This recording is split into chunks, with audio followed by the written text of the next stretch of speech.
views expressed on this program are those of the hosts, guests, and callers, and are not necessarily those of this station, its management, or other advertisers. You're listening to Transformation Talk Radio.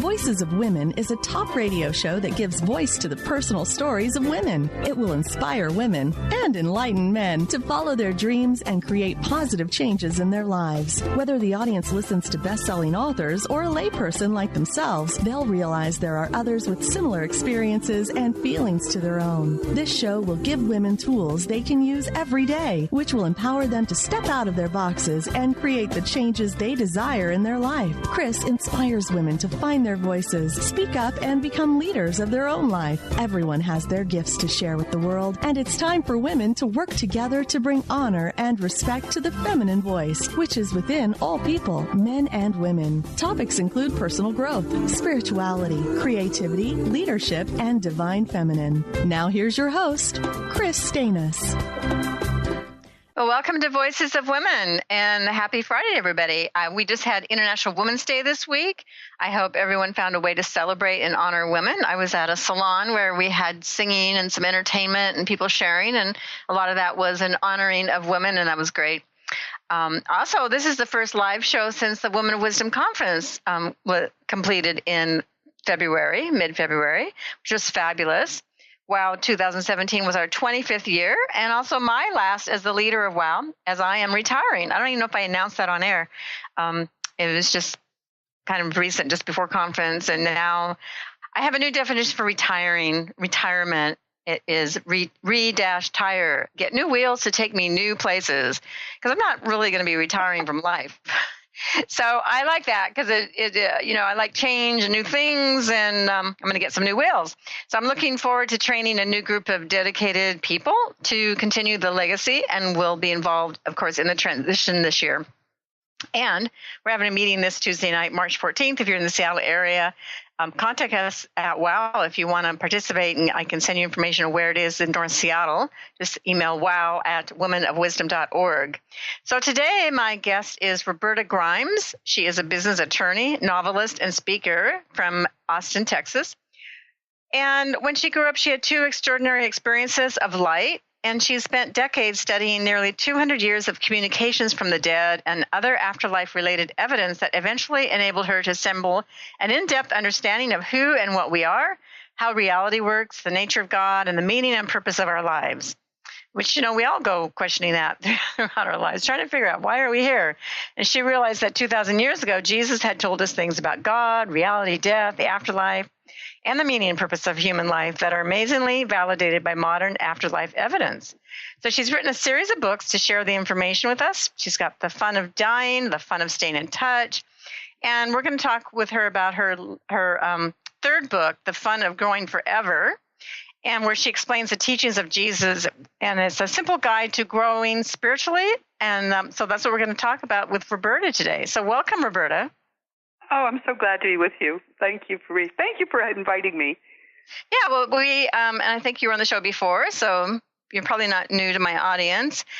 First, tell us your experiences of light as a child, or just a brief. We love stories, so maybe you can share, because that was your inspiration for moving into this area. Yeah, it was everything. When I was 8 years old, I woke up in the middle of the night and realized there's no God, and I was terrified. In the midst of my fear, there was a bright light in my room, a flash of light, and a voice said, "You wouldn't know what it is to have me if you didn't know what it is to be without me. I will never leave you again." And at the time, my thought was, oh, that's handy. If you forget there's a God, they remind you, and I went back to sleep. But it's in the nature of these experiences that they stay immediately in your mind. That was more than 60 years ago. It feels as if it just happened last night. And because this kind of experience stays ever present in your mind, I wanted to know where it came from. But it's also in the nature of these experiences that you never tell anybody about them. I didn't talk about it till I was in my 40s. Mm-hmm. So that began my voyage, and everything I've done since really has been first to try to understand that experience, and then to try to share with people what I've learned. So And like this series of book, you have become passionate about understanding the afterlife and the implications of all that. Why is that such a passion for you? Because it's all good news. And reality is love-based. Reality is all based in consciousness. It's nothing like what scientists think. Even this, your solid desk is not solid. Scientists know that. They just don't talk about it. And it's all based in a continuum, sort of a spectrum. The highest vibration being love, the lowest vibration being fear. Now, I think all of our religions are fear-based. Christianity certainly is heavily fear-based. So they lower our spiritual vibration. They don't increase our spiritual vibration, and that's been a problem. If people wonder why the world seems to be going to hell in a handbasket, it's largely because the spiritual vibrations of all the individuals on this planet are much lower than they should be, and the aggregate of that is very dangerous. So I'm trying to help to raise that vibration by telling people there's nothing to be afraid of. God is indeed perfect love, and our minds are eternal. We never began, we never will end. That's a fact. And because that's the case, it's all good news. It turns life from a tragedy into a comedy. Well, you've just said a lot there that we can play with and talk about. So you talk about religions, and one of your statements in your book is no religion puts spiritual growth first. And so I know one of your messages is about spiritual growth, and you mentioned raising the vibration. And many people are working on this area. I mean, I'm in a spiritual community that we're working on raising vibration, and it is that love vibration. And yet we see so much fear, it's driven by fears. Hate and fear and war and all that impacts our vibration. If we go into fear about those things, then we've lowered our vibration. And so what are some of the problems? Anything more you want to say about religions before we move on to the good news? Well, the problem with religions is that they're based in what people thought, believed, and knew. 1,000 years ago, 2,000 years ago. Christianity was assembled in the year 325 by the Council of Nicaea. And really, to try to bring it forward even a little bit in time is heresy. Well, in what other area of our lives do we allow ourselves to be bound by what people thought 1,700 years ago? It doesn't make any sense. But there are reasons why people cling to Christianity, even though we've discovered there's none of it. None of what Christianity teaches is true. None of it. However, Jesus in the Gospels, as you stole my thunder when you said we've discovered he knew all the stuff we're learning now, and he knew it 2,000 years ago. So we can prove he's real. But he came for a different purpose. He came to end religions, not to start another one. Well, and that's a fascinating idea because, you might have some leaders in religious organizations who would tend to argue with you. But I think what you're trying to say is that getting back to the actual teachings, the true word, the true teachings of Jesus. Yes. And that gets lost sometimes in the dogma of religions. Oh, yes.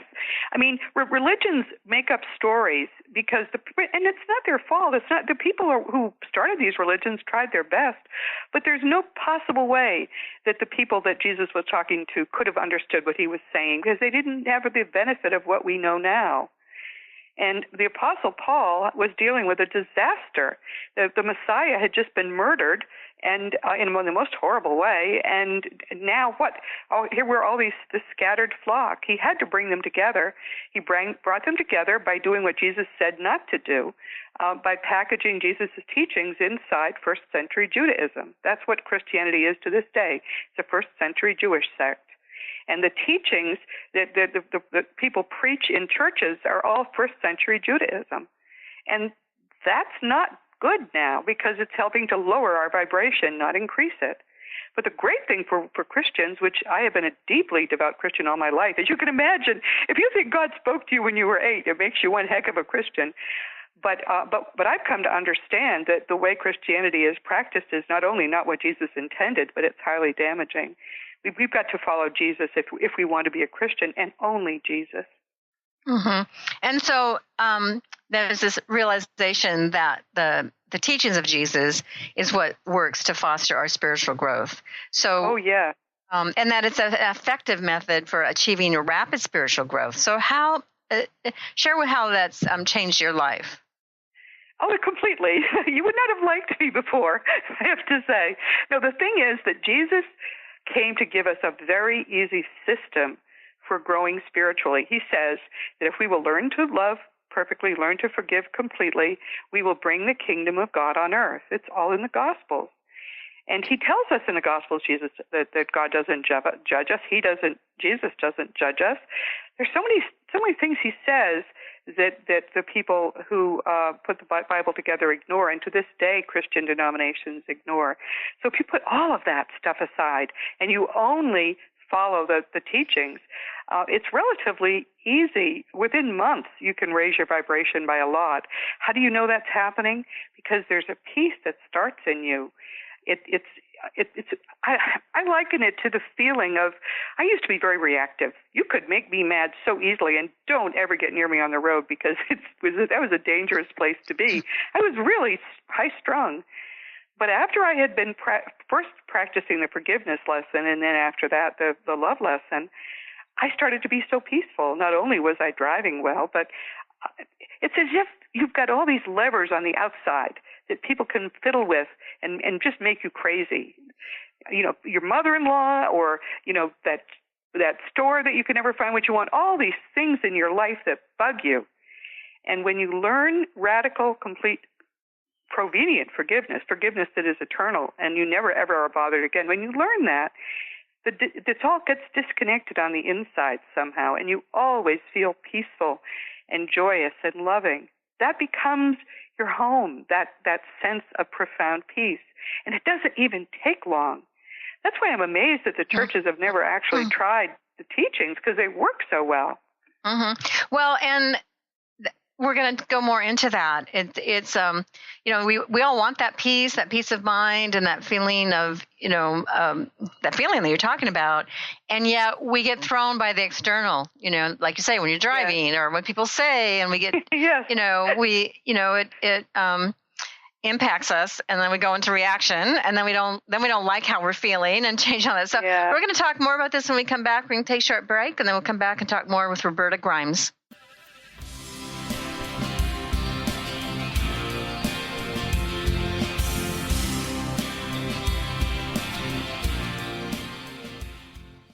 Gifted intuitive healer and spiritual teacher Sarah Luce brings her unique style to the hit show Small Steps, Big Breakthrough Radio on TransformationTalkRadio.com. Tune in each month as Sarah turns reality on end and shows us how to experience expansive results with simple yet powerful steps. Expect an enlightening bend on what you currently believe is possible. For show details and upcoming topics, visit SarahLuce.com. That's SarahLoos.com. Miss any shows during the week? Don't worry, we've got you covered. With the free Transformation Talk Radio app, you'll have access to all of the past week's shows in the palm of your hand. Tune in to Transformation Talk Radio anywhere you go with our free app for any of your devices. Check out our app in the App Store and Google Play Store today. Are you ready for a game changer? Sarah Westall is bringing you Business Game Changers Radio. Sarah brings you leading experts, visionaries, and newsmakers who provide the best commentary on big issues and cutting-edge innovations. Sarah's 20 years as a business executive will help you think like an entrepreneur with expertise, energy, and attitude. Tune in to Business Game Changers Mondays at noon Pacific, 3 Eastern on TransformationTalkRadio.com. To see your life from an angel's perspective, book a personal consultation with Claire Candy Huff, Angelic Walk-In Angel Ariel at Angel Healing House. Candy provides intuitive counseling, Reiki, and angel readings in person in Los Angeles or nationally and internationally via phone or Skype. She will channel the practical tools you need to transform your life. Call now, 831-277-3716 or visit angelhealinghouse.com. When your body is awakened, your spirit comes alive. Dana Canetto is a transformational guide, embodiment coach, and spiritual mentor assisting women in realigning with their truth and embodying who they are by connecting to the wisdom of their body. Tune in every month on Transformation Talk Radio and the Dr. Pat Show Network for Body Divinity Radio with Dana Canetto. For more information on Dana and her services, visit danacanetto.com. That's DANACANNETO.com. Kris Steinnes is a spiritual leader and healer and teaches a course on how you can transform your life through a meditation and healing system that will manifest your spirit's dreams. She manifested the Women of Wisdom Conference, the Women of Wisdom book, and this radio show. And she can show you how to change your life too. Are you ready? Visit the website and contact her at voicesofwomentoday.com. That's voicesofwomentoday.com.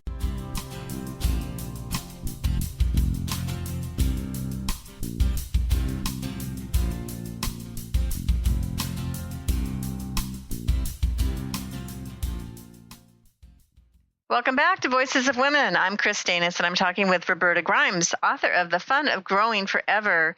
So we've been talking about this spiritual teachings of Jesus and about raising a vibration and all this. So let's talk about the key teachings, and you really focus these on the book, and that's gratitude, forgiveness, and universal love. So let's talk about gratitude, because in the book you talk about that as being the first step. So tell us about that and the importance of that, and how you've incorporated that in your life. I'm kind of thinking, as we were talking in the break, like it's great to say that, and it's great to have a gratitude practice, and yet how often do we fall back and forget to be grateful? Yeah, I think that gratitude is most useful when you use it as part of this program, because then it stays with you. The great thing about what Jesus taught us is that it raises your spiritual vibration in a permanent way. It's very self-reinforcing. And when you begin this practice with a gratitude process, what I I don't even do it anymore, don't need to, was a gratitude journal. And I tell people that's the best thing to do. Every day, write down one thing you're grateful for and why you're grateful for it, and then you can go about your day. And for the first month, that's not that hard, but then you get down to having to find something new to be grateful for. And that's when it gets interesting, because you start being grateful for negative things, for hard lessons, for the fact that the neighbor's dog made you crazy, made you wake up in the middle of the night, and so you saw, or late in the night, and you saw a beautiful sunrise. All those sort of little moments in your life that you really never paid attention to, you so kind of look for, because you need them to put in your gratitude journal. I did mine for less than 2 months because I was very into the forgiveness practice then, and I didn't need it anymore because I was starting to appreciate the fact that there are so many things to appreciate that we just take for granted. And that's one of the great things about a gratitude practice. You start really noticing the good in everything around you, even the things that might have irritated you. Yeah, there's lessons there, yeah. Yeah, I was just going to say, you're driving and you're upset because you're in traffic, but then you realize, oh, now I have the time to finish that audiobook, or now I have the time to, call someone or listen to the radio and hear songs I haven't heard in a long time. You start finding reasons why everything is good. Mm-hmm. And that is great for getting you ready to learn to forgive, which is the hard lesson. Yeah, and it's like the saying, the glass is half full instead of half empty. And there are people in your life that are just they always go the negative route. They always, oh, this is so bad and this horrible thing happened to me. And, they're not fun to be around. Yeah, and the hardest part really is it's not fun to be a person like that. Yeah. I mean, however unhappy they make us, they're making themselves even more miserable. That's the hard part. That's true. And you see that. And you see how it's impacting their life. But that's one of the lessons of, talk about the spiritual growth. That's one of the lessons we're here to learn. That's right. And that, make no mistake, the dead tell us we are here to learn and grow spiritually, and that's exactly what Jesus says too. So we can confirm that's why the universe exists. It's a place for us to learn and grow, and that's it. That's why all of it's here. So let's take advantage of it. Yeah, there's also something I think that what I've learned in my spiritual studies is these are lessons that we, in some regards, can only have as a human being in a physical form. That we come here for because we can have these kinds of lessons. Yes. It seems that our spiritual nature is such, our minds are such, that we grow best from experiences. It's possible to grow spiritually in what we think of as the afterlife. It's really real life.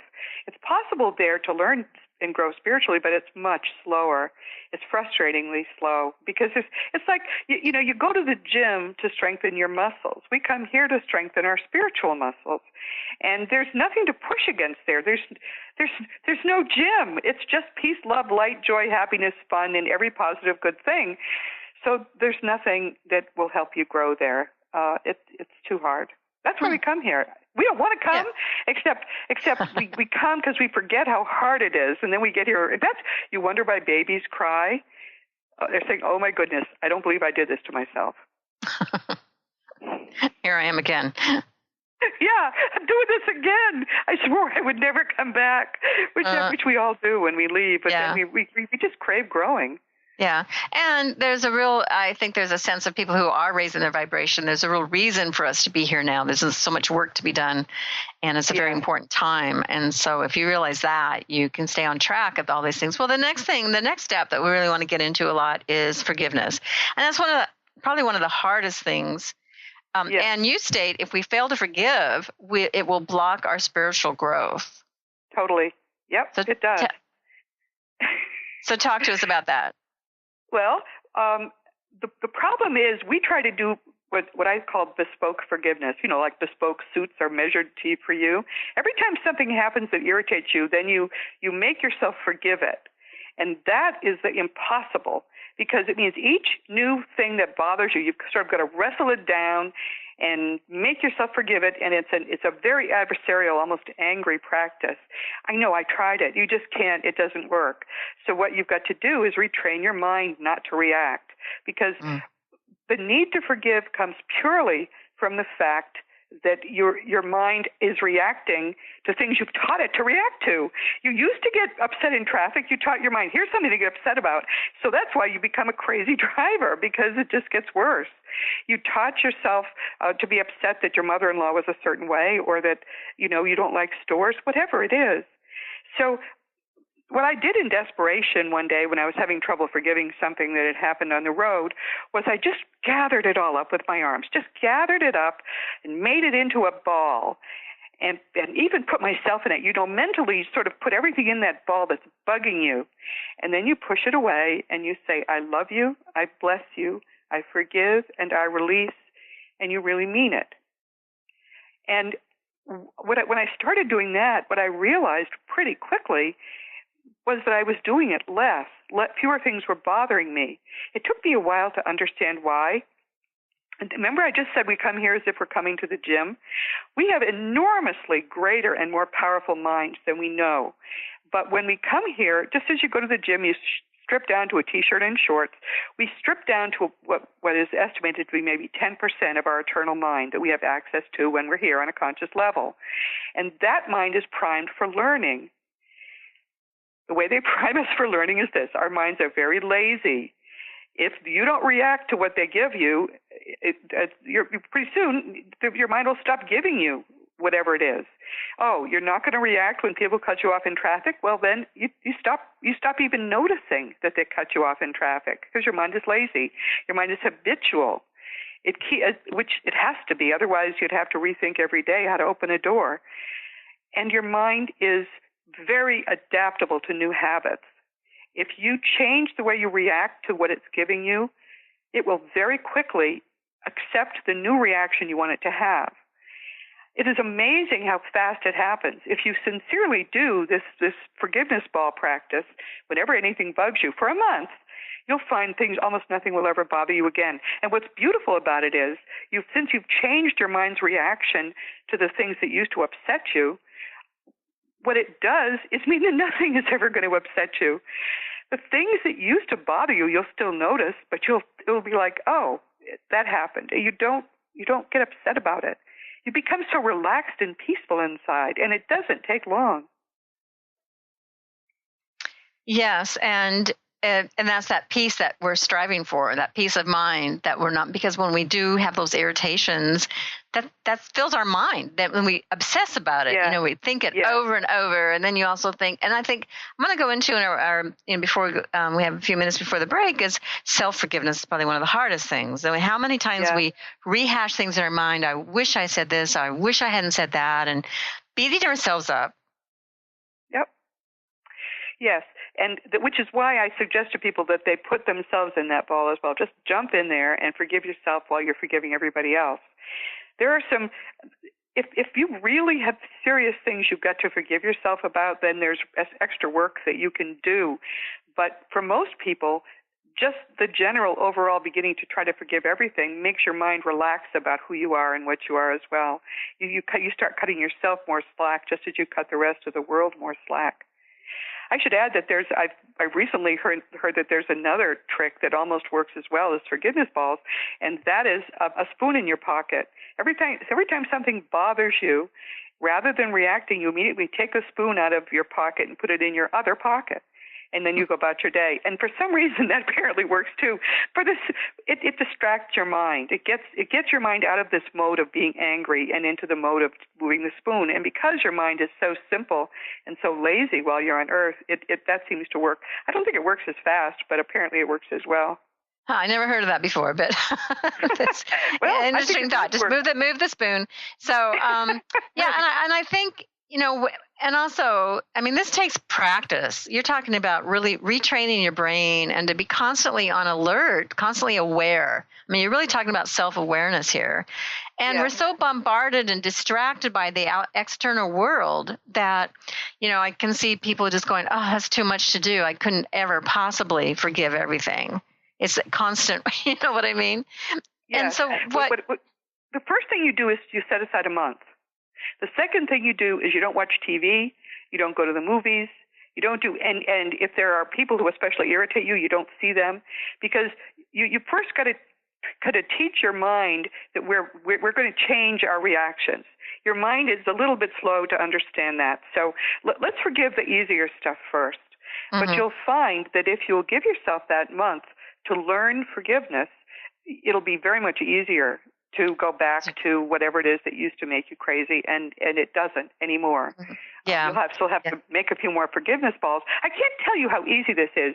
And it's hard. It seems like a little bit of work, but think how much effort we put into being irritated day in and day out.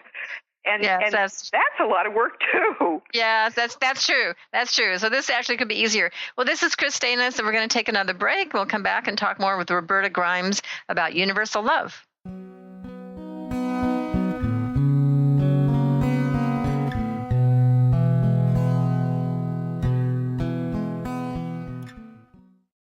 Do you feel that there's a bigger, better life for you? Is there anything holding you back from living the life you were meant to live? If you'd like to find your life's true purpose and calling, join the world's foremost authority on primal spirituality, David Carshare, in Becoming a Sun Radio, emotional and spiritual intelligence for a happy, fulfilling life. Tune in once a month to Becoming a Sun Radio with David Carshare on The Dr. Pat Show and Transformation Talk Radio. For more information, visit davidcarshare.com today. Are you traveling most of your day? Do you want to take Transformation Talk Radio with you anywhere you go? Well, guess what? There's an app for that. Just go to the App Store on your Apple device or the Google Play Store on your Android and search Transformation Talk Radio. Catch all of our live shows no matter where you are. Thanks for listening.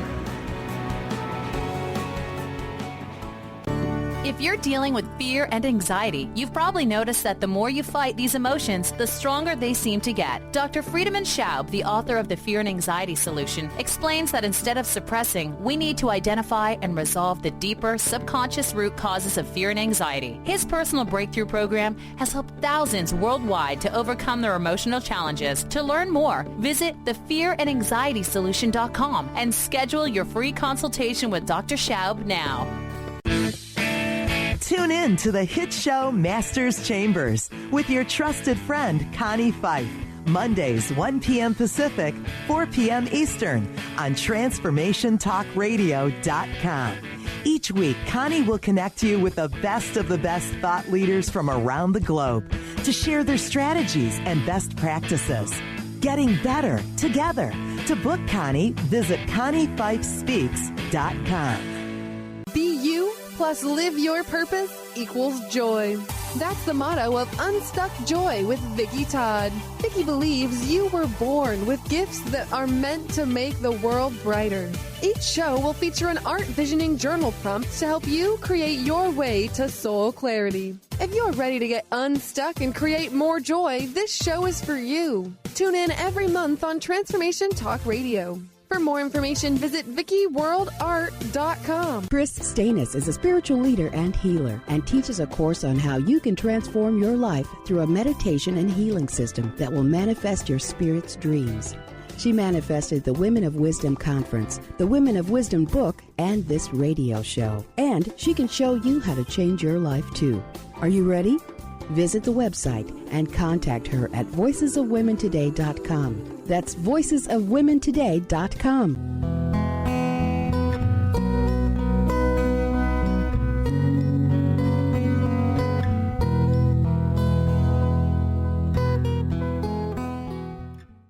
Welcome back to Voices of Women. I'm Kris Steinnes. I'm talking with Roberta Grimes, author of The Fun of Growing Forever. So, Roberta, you're making this fun. I mean, I think that's why this is the fun series. And so I love it that you're approaching this from it's fun.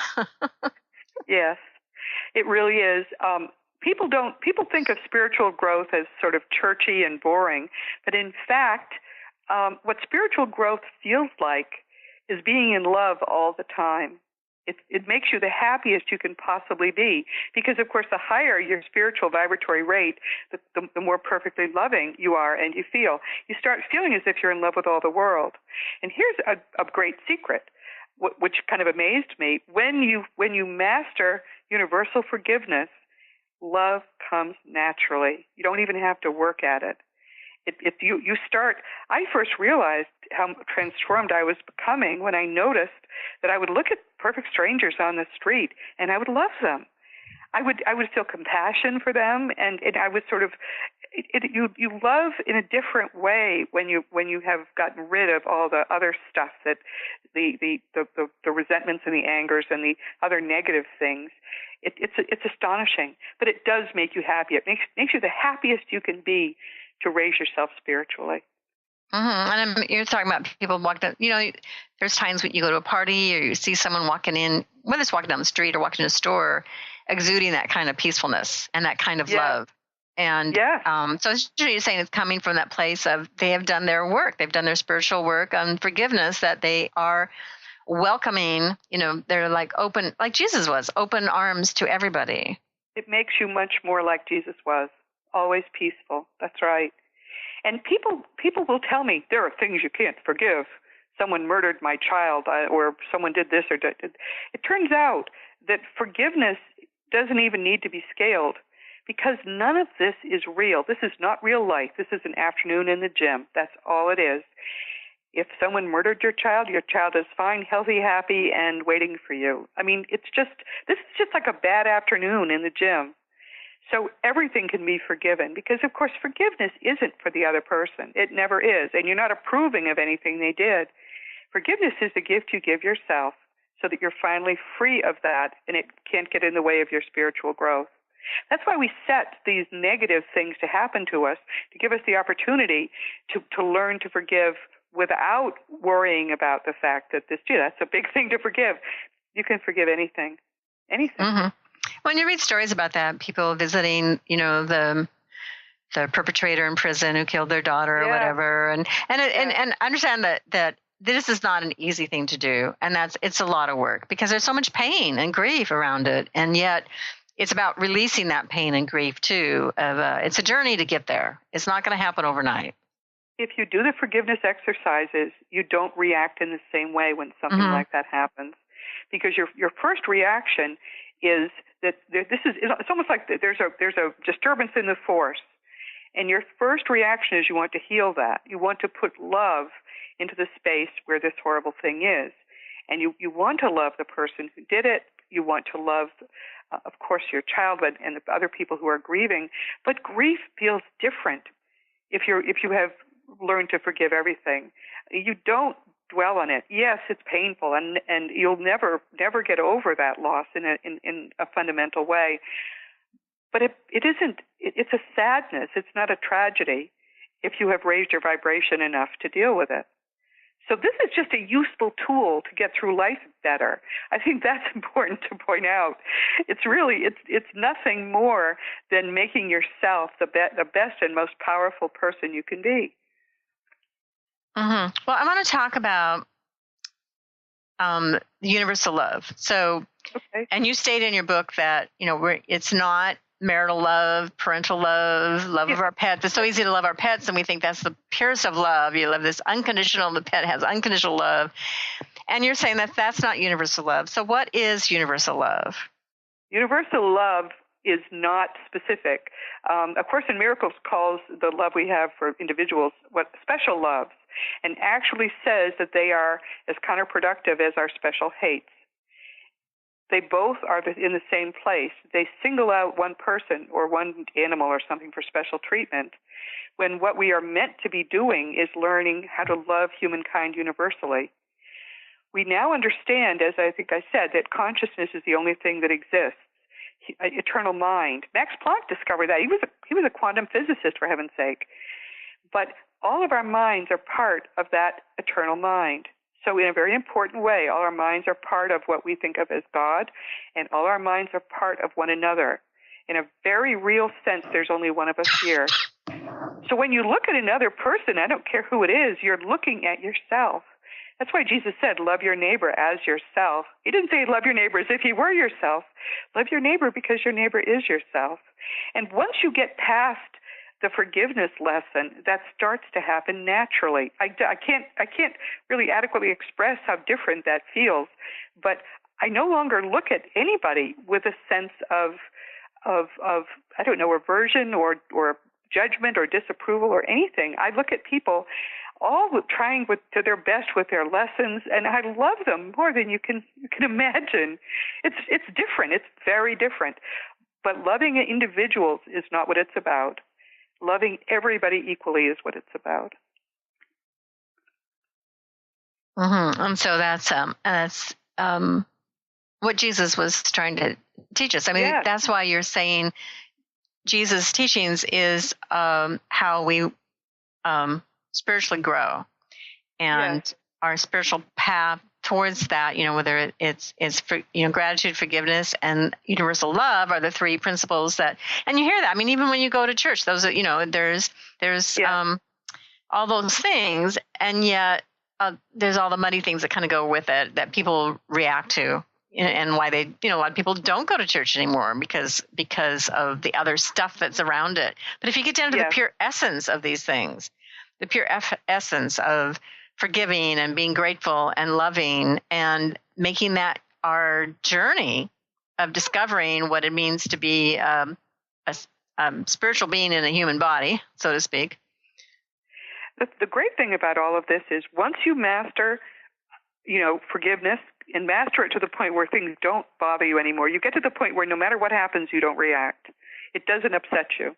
Once you get there and universal love comes naturally, you can nurture it a bit. I mean, this is this beautiful flower growing within you, but it's very self-reinforcing because it feels so good. You do more and more and more loving, and you want to do more and more things for other people just because that feels good.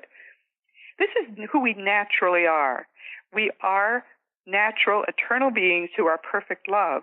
And we just need to basically remember who we are, because we are part of God, and God is perfect love. We just forgot a lot of stuff, and we're trying to learn it back again, and so we can grow spiritually. And there's a good reason to do that, too, because in the afterlife levels, the higher you go, the more fun you have. So if you want to really have a great afterlife, these are essential lessons, which is what Jesus told us. Yes, and I wanted to talk more about that because, and we will in the last segment too, about the afterlife of. I remember reading from somebody that it's like in the afterlife is like going to school, that there are spiritual levels to achieve in the afterlife, and a continuation of our spiritual growth. And depending on what we've done here, will depend on where we go and on those levels, so to speak, in the afterlife. It's really based in love. The dead tell us that sin is a human construct. You can do anything, and if you do it out of love, that's not sin. On the other hand, you can spend your whole life doing things for other people, and if you do it out of a mean-spirited getting even with someone or some other negative motive, there's no merit in that at all. It's a very different way of looking at things, is the spiritual way, but it's the right way, because it's going to be how we are going to be living forever. And what's great is the growth goes on forever. So as happy as you are just to be there on the lower levels, wow, the higher you go, the more wonderful it is. It's hard to, we'll talk about some of the details, as you said, in the next segment, but people think that it's going to be somehow religious. There's no religion practiced in the afterlife levels. You don't have to practice religion even now, and you certainly don't have to practice it then. And everybody can get into heaven. I don't care whether you ever had a religion. I don't care what the religion was. There are no winners and losers in this.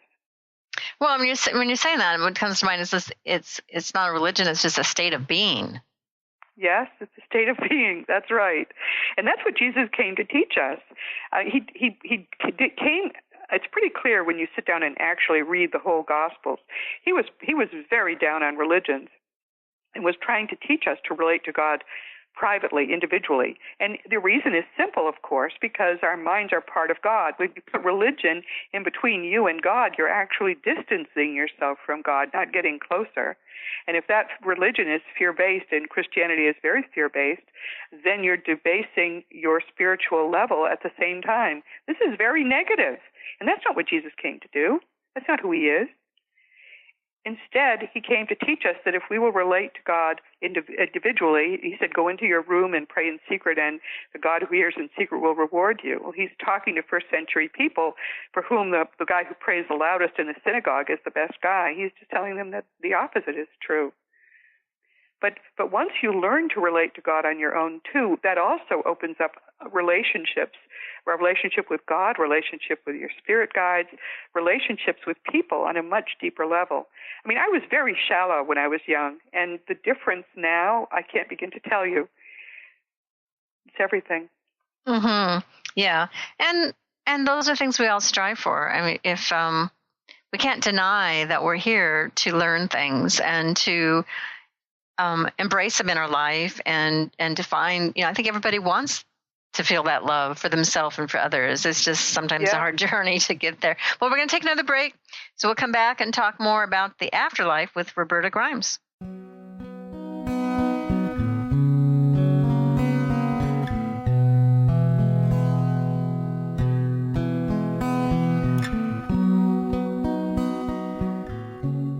Tune in to Dynamics of Diversity Radio, scripting the new narrative for immigration with leading experts Kripa Upadhyaya and Steve Tanijo on TransformationTalkRadio.com. This show will remove the noise that often accompanies discussions on this topic and share a new perspective on the dynamics of immigration and diversity, ever reminding us that together we are all at the core of innovation, excellence, and positive change. Visit OrbitLawPLLC.com for upcoming topics. How would you like to release your stress and let go of your anxiety, fear, depression, or even physical pain? How would you like to feel more relaxed, more confident, and experience more success in all areas of your life? Dave Dodge from Stress Buster Radio has a number of cutting-edge methods that will help you do just that. For more information on how Dave can help you release stress, visit StressBusterRadio.com. Skype and phone sessions available. Tune in to Mainstream Metaphysics Radio to harness your connection with the universe to effect change for optimal success and happiness. Named one of the country's top psychics, Eve now brings her insights and gifts to this weekly hit call-in show, joined by visionaries, leaders, and gifted others, but mostly you. Jot it down. Thursdays, 10 a.m. Pacific, 1 p.m. Eastern on TransformationTalkRadio.com. How would you like increased health and vitality? How would you like to avoid the onset of disease as well as slow the aging process? This is all possible through a simple, safe, and natural process. Every day we are either moving toward wellness or away from wellness. Hi, I'm Mary Jane Mack. I'd like to be your partner in achieving optimal health. Contact me now at maryjanemack.com or call 425-392-0659. Visit maryjanemack.com. Kris Steinnes is a spiritual leader and healer and teaches a course on how you can transform your life through a meditation and healing system that will manifest your spirit's dreams. She manifested the Women of Wisdom Conference, the Women of Wisdom book, and this radio show. And she can show you how to change your life too. Are you ready? Visit the website and contact her at voicesofwomentoday.com. That's voicesofwomentoday.com. Sky Siegel co-hosts one of today's most popular psychic shows, Angels and Answers with Artie Hoffman, as she communicates healing messages from the spirit world. These messages can be astounding, enlightening, and life-changing. Born with the God-given talent of inner guidance and the amazing ability to heal, Sky has healed thousands of people. Schedule a reading with Sky now. Call 908-500-1474 and visit skyofangels.com.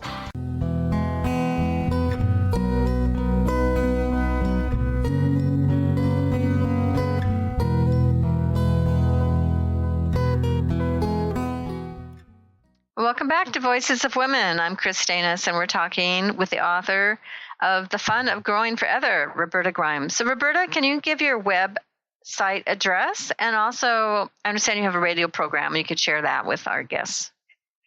RobertaGrimes.com is my web address. If you have any questions, there's a contact block on the site, RobertaGrimes.com, and that gives me an email, and I answer every email. I used to say, if you don't hear within 24 hours, send flowers, but I get too many correspondences now. Now it's sort of, if you don't hear within 48 hours, send flowers. I love hearing from people and answering their questions. So happy to do that. And my program is called Seek Reality with Roberta Grimes, and it's available live on the BBM Global Network, but that's in Thursdays Eastern Time, 7 o'clock. But most people, I think, pick it up on webtalkradio.net or on iTunes. And again, if you listen to me and you have questions, don't hesitate to contact me. That's the best part of my day when I get to answer questions. Okay, so that the show is called Seek Reality? Seek Reality. Seek Reality. Sorry, I think I slurred it. That's what we all should be doing. I mean, reality exists, and it's all good. And so knowing that, it's very, very important that we all, in our own ways, try to understand, not just go through life like cattle without any questions, because there are answers, and the answers are all good. Well, you're an inspiration, and just passing all this information to people, and there is in your book you give some exercises and some pointers and tips and things like that. So it's not just information like, oh, you got to forgive, you got to love. It's helping people. How do we do that? Now, do you have any one thing to share more about that, of how they tips on how they can be in the grateful state, forgiving and loving? Well, the people I hear from who have the most trouble are either people who have had a really big tragedy in their lives happen to them, or people who have done something horrible that they can't forgive themselves for. And I have done some counseling of people in those situations. But to a certain extent, the reason people have trouble forgiving those things is they hang on to them. They've made it a part of their identity that their child was murdered, or that they did something horrible and it was a mass accident and they killed 4 people. Whatever it is, they've made it part of their identity. So letting go of this definition of themselves is part of the really almost the first thing to do.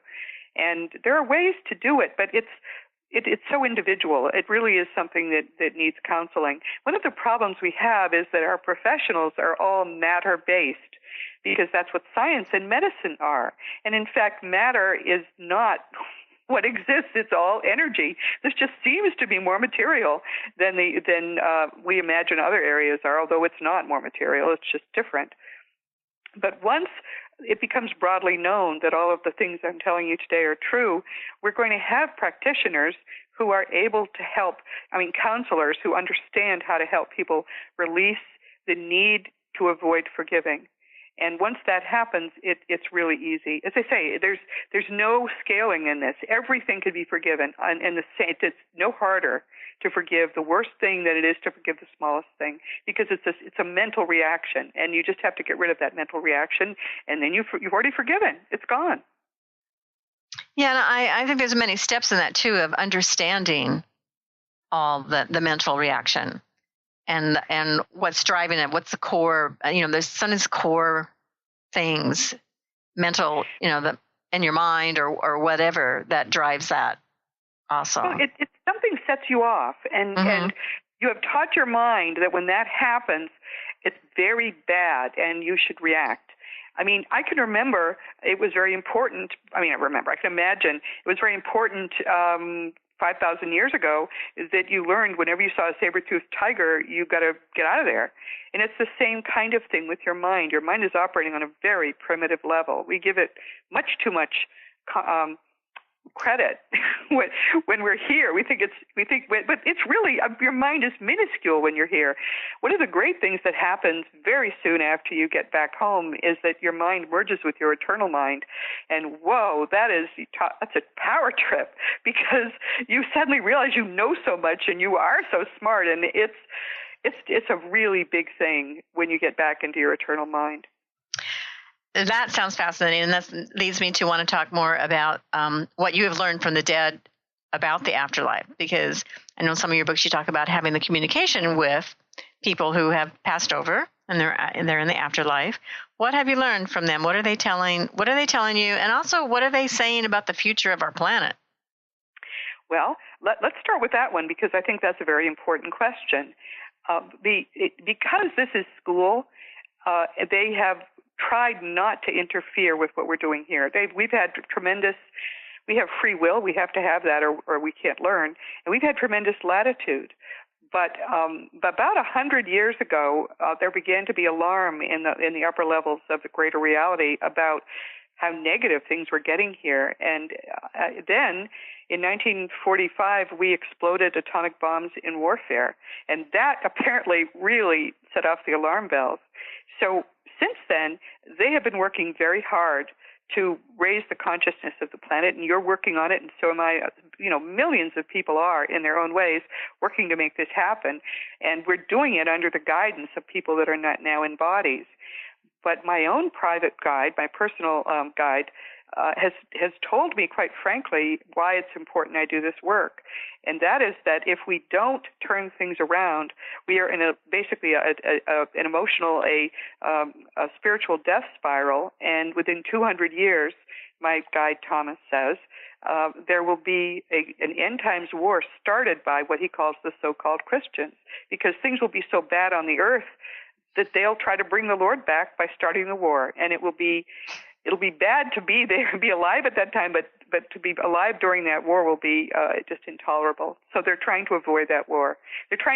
There will be no Armageddon. That's a fairy tale. But to have people try to make it come real is apparently now one of the big threats. Mm-hmm. So that's the whole reason, for us to get on track for our spiritual growth of gratitude, forgiveness, and love. Yeah. And being that, and I think the wrong word with spreading it would be sort of like preaching, but just being it. If you are it, you are teaching it. Right. Because people around you will want to understand, why you've got it together. And I'm teaching it all the time. Just by example, you're teaching it. And there are teachers, and there are other people who use Eastern teachings to try to get to the same, and that works. But frankly, I don't have the patience to meditate, do yoga, do any of these practices. Every other practice I've ever looked at is a process that takes a lot longer. If you sincerely follow the teachings of Jesus, it's a mechanical thing. Within 2 months, you're going to be a different person. I guarantee it. Mm-hmm. And that's consciously being aware and following that. Well, thank you so much for being on the show today, Roberta. Thank you for having me here. We've had so much fun. I appreciate it so much. Yeah, so everybody check out our website, Roberta Grimes, GRIMES.com. I'm Kris Steinnes, founder of Women of Wisdom Foundation. You can check out our organization and what we're doing out there in the world at womenofwisdom.org. Also check out my book, Women of Wisdom, Empowering the Dreams and Spirit of Women. It's an inspirational book compiled from many of the talks and stories and art and poetry from the conference and from women who participated that has changed women's lives. And so the book is also it's an exploration of the divine feminine through the many voices. So I'm just pleased to be able to share that with everybody, and you can check that out at womenofwisdom.org as well. It benefits Women of Wisdom. We're a nonprofit organization. So I'm so glad to have had this hour with you today. I hope everybody has a great weekend, and we'll be back next Friday. You've been listening to Voices of Women with Kris Steinnes. Tune in each Friday at 1 p.m. Pacific Time, 4 p.m. Eastern Time for Voices of Women Today, radio with Kris Steinnes.